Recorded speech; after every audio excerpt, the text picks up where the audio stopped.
सुप्रभात बच्चों, मैं आपकी सामाजिक अध्ययन की अध्यापिका और आज हम पाठ्य पुस्तक हमारा समाज एवं पर्यावरण का भाग नागरिक शास्त्र का पहला पाठ शुरू करने जा रहे हैं, जिसका शीर्षक है भारत का संविधान।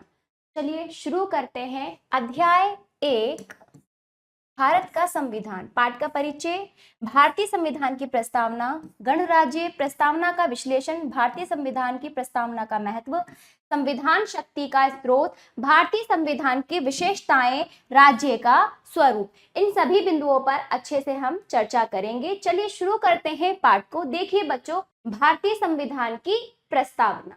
ठीक है, भारतीय संविधान का आरंभ प्रस्तावना होता है। मतलब भारतीय संविधान कानूनी किताब है, हमारी कानूनी किताब। क्या है उसमें बहुत कुछ हमारे देश के हर एक पहलू पर क्या लिखा है, कानून लिखा है। अब उस कानून को मोटे तौर पर प्रस्तावना के रूप में प्रस्तुत किया गया है। इसे क्या कहा गया है, प्रस्तावना को संविधान की आत्मा। भारतीय संविधान की आत्मा निहित है किसमें, प्रस्तावना में। तो इस तरह से देखिए बच्चों, भारतीय संविधान की प्रस्तावना, preamble of the Indian constitution, इसमें क्या है, इसे क्या कहा गया है, प्रस्तावना को, ये संविधान की आत्मा है या आत्मा निहित है। ठीक है, हम भारत के लोग, देखिए प्रस्तावना किस प्रकार है, ये हमारी प्रस्तावना है हमारे संविधान की। देखिए यहां से शुरू है। हम भारत के लोग भारत को एक संपूर्ण प्रभुत्व संपन्न समाजवादी धर्मनिरपेक्ष लोकतंत्रात्मक गणराज्य बनाने तथा उसके समस्त नागरिकों को सामाजिक आर्थिक एवं राजनीतिक न्याय विचार अभिव्यक्ति विश्वास धर्म और उपासना की स्वतंत्रता प्रतिष्ठा तथा अवसर की समता प्राप्त करने तथा इन सब में व्यक्ति की गरिमा एवं राष्ट्र की एकता और अखंडता सुनिश्चित करने वाली बंधुता को बढ़ाने के लिए दृढ़ संकल्प होकर अपनी इस संविधान सभा में आज दिनांक 26 नवंबर 1949 ईस्वी को इस संविधान को अंगीकृत अधिनियमित तथा आत्मार्पित करते हैं। तो इस तरह से देखिए, संविधान की प्रस्तावना में सब कुछ मोटे तौर से बताया गया है कि हमारे संविधान कानूनी किताब में क्या क्या किन किन बातों पर कानून बना है, क्या क्या किन चीजों पर ध्यान दिया गया है, कैसा समाज हो, आर्थिक स्थिति, राजनीतिक न्याय विचार अभिव्यक्ति, प्रत्येक नागरिक को, भारतीय नागरिक को हर चीज की स्वतंत्रता, धर्म उपासना की स्वतंत्रता, अवसर समता, मतलब अवसर समान रूप से सबको मिलेंगे। ठीक है, अब बोलने का अधिकार है, अपनी बात रखने का अधिकार है, सरकार से जवाब मांगने का अधिकार है, समाजवादी धर्मनिरपेक्ष लोकतंत्रात्मक जनता का शासन, गणराज्य जिसमें जनता द्वारा क्या सरकार चुनी जाती है, जनता के हित में सरकार बनती है और जनता के लिए कार्य करती है। तो इन सभी का अर्थ ये दिखाता है, और पूरे राष्ट्र को एकता और अखंडता, यानी ऐसी व्यवस्था संविधान के द्वारा भारत को एक राष्ट्र, ऐसी मजबूती से बनाया जाए जो अखंडित हो, जो टूटे नहीं, एकता में पिरोकर अपने देश को आगे बढ़ाने के लिए दृढ़ संकल्प होकर इस संविधान सभा ने, क्योंकि जब संविधान लागू हुआ था तो संविधान बनने से पहले सभा बनाई गई थी, लोगों और जनता द्वारा प्रतिनिधि चुने गए थे। फिर उस सभा में वो सभी प्रतिनिधि मिलकर किसको बनाए, संविधान को, और अंगीकृत कब किया, 26 नवंबर 1949 को। और लागू कब हुआ हमारे पूरे देश में संविधान, 26 जनवरी 1950 को। ठीक है, प्रस्तावना का देखो बच्चों, वैसे तो मैंने बता दिया है संविधान की जो प्रस्तावना हमसे क्या कहना चाहती है। अब देखिए उसको अच्छे से समझते हैं, प्रस्तावना का विश्लेषण अच्छे से कर लेते हैं। इसमें 4 बातें सामने आती हैं। नंबर 1, संविधान शक्ति का स्रोत। संविधान शक्ति का स्रोत है। प्रस्तावना इस बात पर भी बल दिया है प्रस्तावना ने कि अंतिम संवैधानिक शक्ति किसकी होती है, लोगों में निहित होती है, जनता में निहित होती है। जो संविधान द्वारा ये बताया गया है कि संवैधानिक शक्ति का जो अंतिम स्रोत है शक्ति का, किसमें है, लोगों में है। जनता की सर्वोच्च शक्ति ही संविधान का स्रोत है। ठीक है, भारत की जनता ने ही संविधान को अंगीकृत अधिनियमित और आत्मार्पित किया है, यानी कि संविधान को भारत की जनता द्वारा चुने गए प्रतिनिधियों द्वारा भारत की जनता के हित में बनाया गया है। ठीक है, चलिए दूसरी बात क्या निकल के आ रही है, राज्य का स्वरूप। राज्य का स्वरूप देखो, संविधान की प्रस्तावना में भारत को एक संपूर्ण प्रभुत्व संपन्न समाजवादी धर्मनिरपेक्ष लोकतंत्रीय गणराज्य कहा गया है। यह शब्द राज्य के स्वरूप को स्पष्ट करते हैं कि राज्य किस प्रकार का होना चाहिए, समाजवादी होना चाहिए, धर्मनिरपेक्ष होना चाहिए, सभी धर्मों को समान अवसर मिले, सभी धर्मों को उपासना और क्या पूजा उपासना और अपने अपने धर्म का सम्मान, एक दूसरे के धर्म का सम्मान करने का ऐसा गणराज्य बने, लोकतंत्रीय राज्य बने, लोगों के हित में जो भी कल्याणी कार्य हैं लोगों के हित में हो, जो सरकार हो लोगों के हित में ही कार्य करे, इस तरह से राज्य का स्वरूप होना चाहिए। ठीक है, देखो इन शब्दों की व्याख्या करने से राज्य के स्वरूप की निम्नलिखित विशेषताओं की जानकारी प्राप्त होती है। नंबर 1, संपूर्ण प्रभुत्व संपन्न राज्य। इसका अर्थ है ऐसी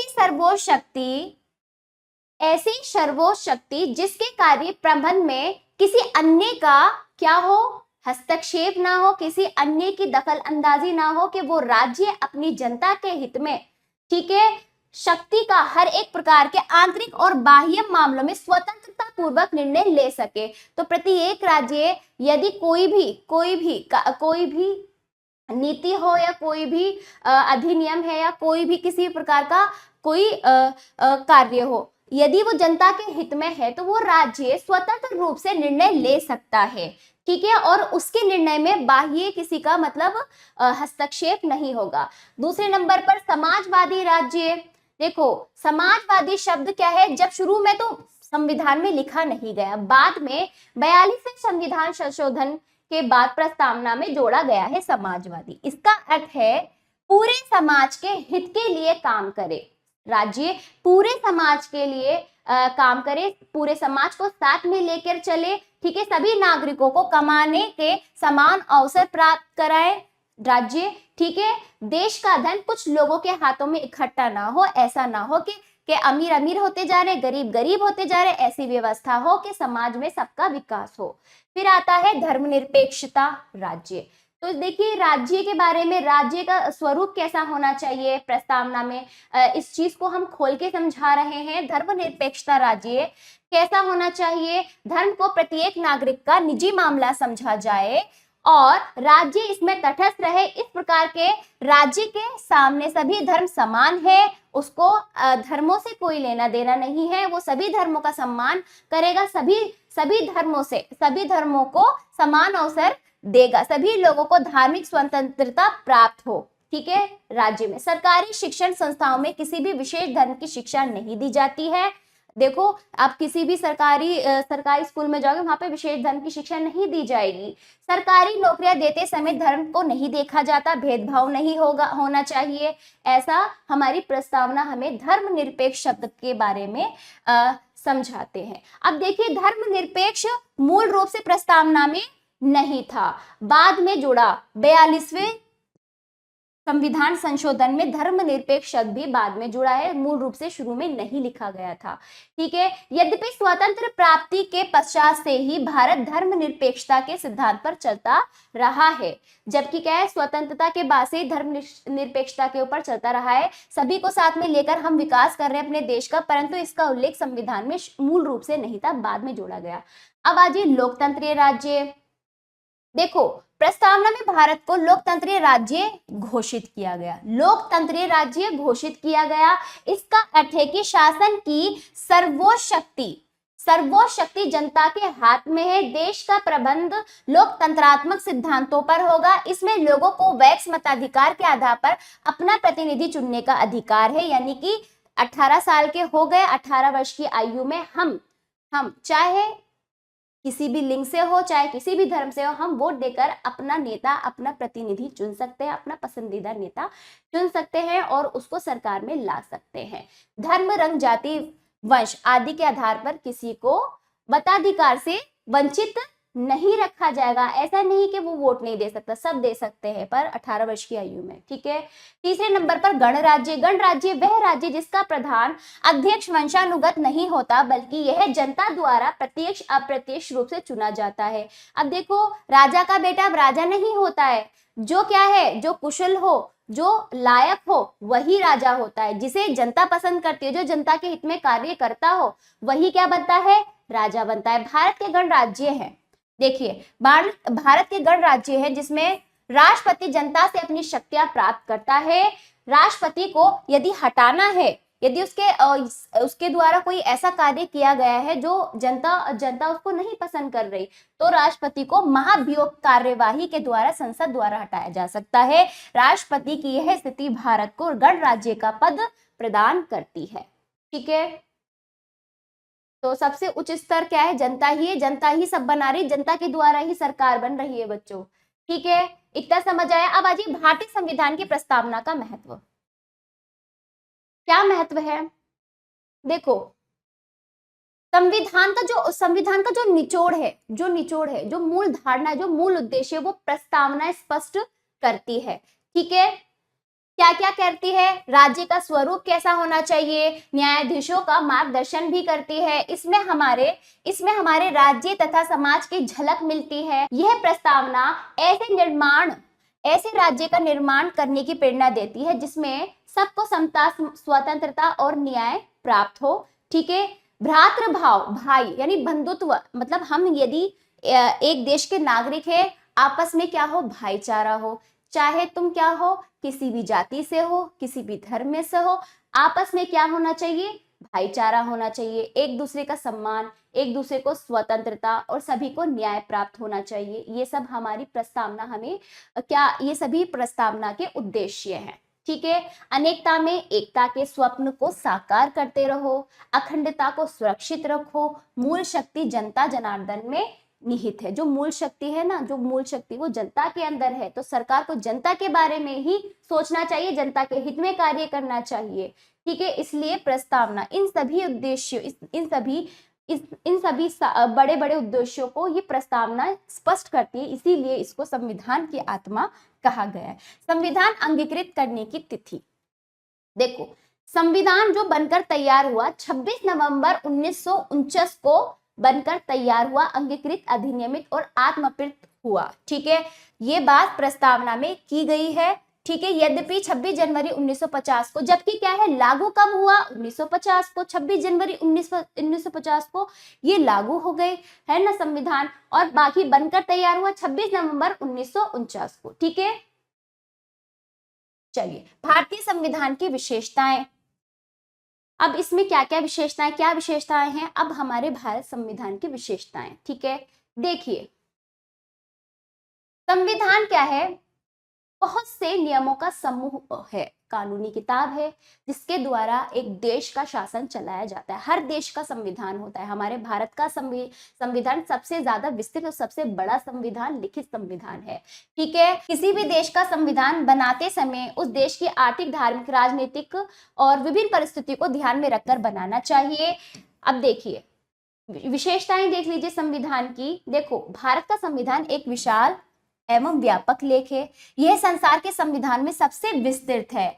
इसमें 448 अनुच्छेद, जिन्हें 25 भागों में बांटा गया है। इसमें अनुसूचियां 12 भी शामिल है, 12 अनुसूचियां हैं इसमें शामिल। ठीक है, दूसरा देखिए, ये क्या है, लिखित। भारत का संविधान एक निर्मित संविधान है। सोच विचार, काफी सोच समझकर काफी समय लिया गया इसको बनाने में, तैयार करने में। बहुत सारे लोग, अलग अलग धर्मों के लोग इस संविधान सभा में थे। सभी के लिए, सभी के हित में, सभी नागरिकों के हित में सोच समझकर एक निर्मित संविधान बनाया गया। ये 26 नवंबर 1949 को बनकर तैयार हुआ। ठीक है, यह ब्रिटेन संविधान के समान एक विकसित संविधान नहीं है, ये निर्मित संविधान। इसका निर्माण किया गया है देश के हित में, देश के हर एक नागरिक के हित में सोचकर। तीसरा देखिए, ये एक लिखित संविधान है। ठीक है, इसमें शासन संबंधी सभी बातें स्पष्ट रूप से लिखी गई हैं। सरकार के विभिन्न अंगों का संगठन व कार्य, केंद्र व राज्य सरकारों के परस्पर संबंध, नागरिकों के मौलिक अधिकार व कर्तव्य, नीति निर्देशक तत्व, पिछड़ी जातियों के लिए विशेष व्यवस्था संविधान में की गई है। इन सभी बातों पर अच्छे से लिखा गया है। संविधान के अनुसार भारत को लोकतंत्रीय राज्य घोषित किया गया है। इसमें जो अंतिम शक्ति किसके पास है? जनता के पास है। भारतीय संविधान कठोर एवं लचीला संविधान का मिश्रण है। भारत का संविधान संघीय सरकार की व्यवस्था करता है। भारत एक और केंद्र सरकार है और दूसरी ओर भारत में क्या है? एक और केंद्र सरकार, दूसरी ओर राज्य सरकार, दोनों मिलकर संविधान इन दोनों का शक्तियों का बंटवारा करता है। किसके पास क्या शक्ति है? सातवां देखिए, भारत में संविधान द्वारा नागरिकों के मौलिक अधिकारों, जो मतलब नागरिकों के जो मूल अधिकार है जिसका हनन नहीं किया जा सकता, इसकी व्यवस्था भी की गई है। भाग 3 में अनुच्छेद 14, संविधान के भाग 3 में अनुच्छेद 14 से लेकर 35 तक इन अधिकारों का वर्णन किया गया है। मौलिक कर्तव्य 24वें संशोधन द्वारा संविधान में एक नया अध्याय 4A जोड़ा गया। इसमें भारत के नागरिकों के 10 कर्तव्य निश्चित हैं, क्योंकि देखो अधिकार है तो हम नागरिकों के कुछ कर्तव्य होते हैं अपने देश के प्रति, है ना। संविधान के भाग 4 में उन सिद्धांतों का भी वर्णन किया गया है जिसमें देश की आर्थिक, सामाजिक, राजनीतिक नीति निश्चित है। भारत का संविधान अपने नागरिकों के लिए वैक्स मताधिकार की व्यवस्था करता है। सामान्य रूप से संघीय शासन में नागरिकों को दोहरी नागरिकता प्राप्त होती है। संघीय शासन में क्या होती है? दोहरी नागरिकता प्राप्त होती है। भारत का संविधान देश में एक स्वतंत्र न्यायपालिका की व्यवस्था करता है। मौलिक अधिकारों तथा भारतीय संविधान की रक्षा न्यायपालिका मुख्य कार्य, मतलब अदालत, सुप्रीम कोर्ट है ना, हाई कोर्ट, सुप्रीम कोर्ट, ऐसी ये क्या है? न्याय करने वाले, ये सभी न्याय के लिए बनाए गए हैं और ये हम नागरिकों के मौलिक अधिकारों और भारत के संविधान में जो कानून लिखा गया उन सब की रक्षा करता है। भारत एक संघात्मक राज्य है। क्या है? संघात्मक राज्य, फिर भी यहाँ इकहरी न्याय व्यवस्था स्थापित है। आधारशिला क्या है? एक है, अखंड है, एकता है। बहुत सारे राज्यों में तो बटा है लेकिन सब मिलकर कार्य कर रहे हैं अपने अपने राज्यों में, ठीक है। भारत एक संघीय राज्य है। यहाँ संविधान की सर्वोच्चता का सिद्धांत स्वीकार किया गया है। केंद्र व राज्यों को संविधान के अनुसार ही कार्य करना पड़ता है। संविधान की सर्वोच्चता के साथ साथ भारत के संविधान में न्यायिक पुनरीक्षीकरण की व्यवस्था की गई है। यदि केंद्र या राज्य की व्यवस्थापिका कोई ऐसा कानून बनाती है जो संविधान की धारा का उल्लंघन कर रही है तो उसे अवैध घोषित कर उस कानून को हटाया जा सकता है। संविधान द्वारा केंद्र में द्विदलीय विधानमंडल की स्थापना की गई है। भारत के 2 सदन है। भारतीय संसद के 2 सदन है, लोकसभा तथा राज्यसभा, इसलिए इसको क्या कहते हैं? द्विदलीय विधानमंडल। संकट काल का सामना करने के लिए संविधान राष्ट्रपति को विशेष शक्तियां देता है। अल्पसंख्यक यानी कि ऐसे नागरिक ऐसे धर्म के लोग जिनकी संख्या कम है, उनके हितों की रक्षा करने तथा पिछड़े वर्गों के लोगों को ऊंचा, जो नीची जाति के लोग हैं जिनको नीचा गिराया गया प्राचीन समय में, उनका क्या हुआ? उनका शोषण हुआ। ऐसे लोगों को ऊंचा उठाने के लिए हमारे संविधान में क्या है? कई ऐसे कानून बनाए गए हैं। केंद्र और राज्य विधानमंडल में इनके लिए स्थान भी सुरक्षित रखा गया है कि ऐसे लोगों को भी सरकार में आने की अनुमति है, उनके लिए भी स्थान है, ठीक है।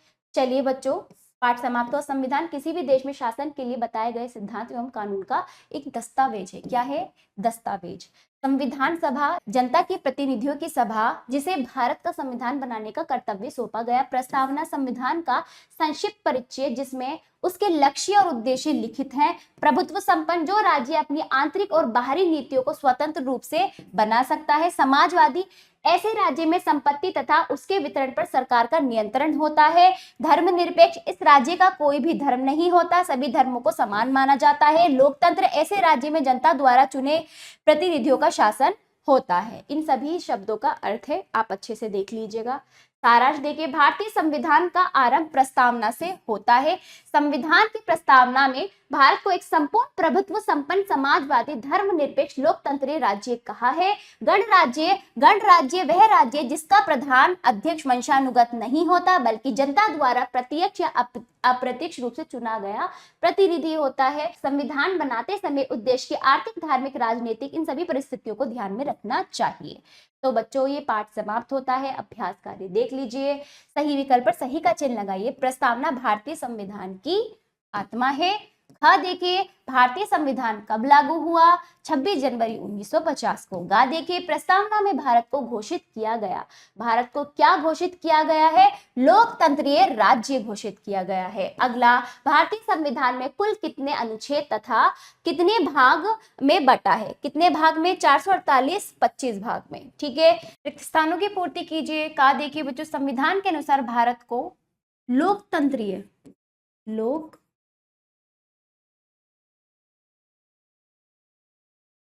लोकतंत्रीय राज्य घोषित किया गया है। खा देखिए, लोकतंत्रीय राज्य में लोगों को डैश के आधार पर प्रतिनिधि चुनने का अधिकार प्राप्त है। वैक्स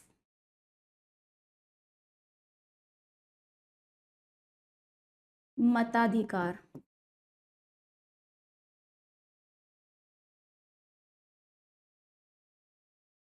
वैक्स मताधिकार। ठीक है। गा देखिए, प्रस्तावना महत्वपूर्ण है क्योंकि यह संविधान की आत्मा है। ठीक है। भारत का संविधान एक डैश एवं डैश लेख है। विशाल,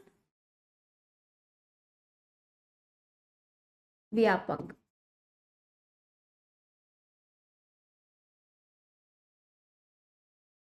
अगला देखिए, डैश काल में, संकट काल में।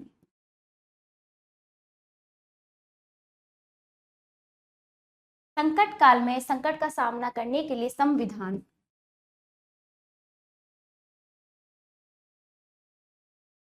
राष्ट्रपति को विशेष शक्तियां देता है। तीसरा देखिए, सही वाक्यों के सामने सही तथा गलत वाक्यों के सामने गलत का चिन्ह लगाइए। संविधान किसी भी देश में शासन चलाने के लिए बताए गए सिद्धांत एवं कानून का दस्तावेज है। सही। प्रस्तावना को मूल रूप से समाजवादी शब्द का उल्लेख मूल रूप से नहीं था, बाद में जोड़ा गया। भारतीय संविधान एक मौखिक संविधान है। गलत। फिर अगला देखिए, संविधान संशोधन प्रणाली के आधार पर संविधान दो प्रकार के माने जाते हैं। सही। हम भारतवासी संविधान को अंगीकृत, अधिनियमित तथा आत्मर्पित करते हैं। सही। विषय निष्ठ प्रश्न अभ्यास 4 और 5 में संक्षेप और विस्तार में इन प्रश्नों के उत्तर पाठ के अनुसार देने का प्रयास करेंगे। तो ये पाठ समाप्त होता है। आशा करती हूँ ये पाठ आपको समझ आया होगा। मिलते हैं अगले पाठ में। धन्यवाद।